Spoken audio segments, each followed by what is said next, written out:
നമസ്കാരം. കേരളത്തിലെ 3 മുന്നണികളും കണ്ണും കാതും കൂർപ്പിച്ച് നോക്കിയിരിക്കുന്ന ഒരു മണ്ഡലമാണ് പാലക്കാട് നിയമസഭാ മണ്ഡലം.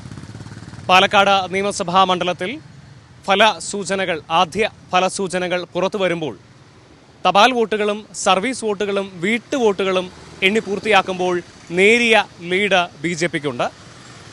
ഇത് മറ്റു മുന്നണികളെ ആശങ്കയിലാക്കുന്നില്ല. കാരണം നഗരസഭയിൽ ഭരിച്ചുകൊണ്ടിരിക്കുന്നത് BJP NDA ആയതിനാൽ ഈ ഒരു ഫലം തുടക്കത്തിൽ എല്ലാ മുന്നണികളും പ്രതീക്ഷിക്കുന്നതാണ്.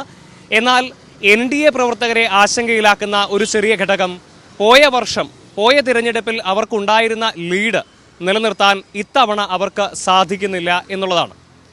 ഈ ഒരു ലീഡിൻ്റെ കുറവിൽ തന്നെയാണ് UDFും LDFും കണ്ണുവെക്കുന്നത്.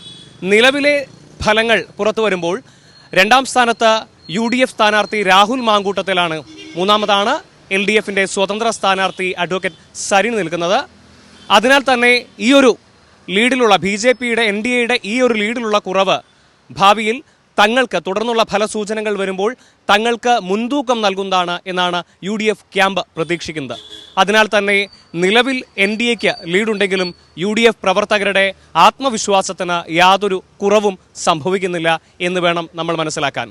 തുടർന്നുള്ള ബൂത്തുകൾ, അതായത് ഇലക്ട്രോണിക് വോട്ടിംഗ് യന്ത്രത്തിൽ നിന്നുള്ള വോട്ടുകൾ എണ്ണി പൂർത്തിയാക്കുമ്പോൾ തങ്ങൾക്ക് തന്നെയായിരിക്കും വിജയം എന്ന ആത്മവിശ്വാസത്തിലാണ് നിലവിൽ UDF പ്രവർത്തകരുള്ളത്. ചിട്ടയായ പ്രവർത്തനങ്ങളും അതുപോലെ തന്നെ കടുത്ത ഇടത് സർക്കാരിനെതിരെയുള്ള ഭരണവിരുദ്ധ വികാരവും തങ്ങൾക്ക് ഗുണം ചെയ്യും എന്ന പ്രതീക്ഷയിലാണ് UDF ക്യാമ്പുള്ളത്.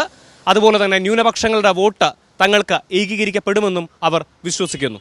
നിലവിൽ പുറത്തു വരുന്ന ഫലസൂചനകൾ വെച്ചുകൊണ്ട് അന്തിമ വിജയം ആർക്കായിരിക്കും എന്ന് ഉറപ്പിച്ചു പറയുക സാധ്യമല്ല.